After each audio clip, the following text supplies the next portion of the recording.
आंबाळा 27 एप्रिलला मोहिनी एकादशी आहे। हा काही साधा दिवस नाही। जर भक्तीने केले तर हा दिवस खूप पुण्य देणारा आहे। मी सांगतो ते नीट ऐक आणि लक्षात ठेव। ह्या एकादशीला पिवळे कपडे घाल। हा रंग श्री विष्णूंना अत्यंत प्रिय आहे। आणि एखाद्या भुकेल्या माणसाला अन्न दे आणि संध्याकाळी घरात दिवा लाव। त्यामुळे तुझ्या घरातील नकारात्मकता दूर होईल आणि वास्तुदोष शांत होतील।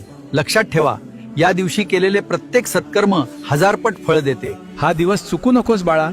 आणि कमेंट मध्ये लिही ओम नमो भगवते वासुदेवाय। भिऊ नकोस, मी तुझ्या पाठीशी आहे। आंबाळा 27 एप्रिलला मोहिनी एकादशी आहे। हा काही साधा दिवस नाही।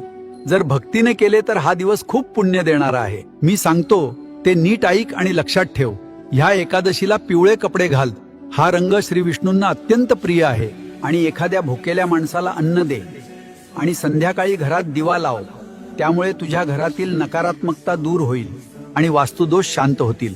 लक्षात ठेवा, या दिवशी केलेले प्रत्येक सत्कर्म हजारपट फळ देते। हा दिवस चुकू नकोस बाळा। आणि कमेंट मध्ये लिही ओम नमो भगवते वासुदेवाय। भिऊ नकोस, मी तुझ्या पाठीशी आहे।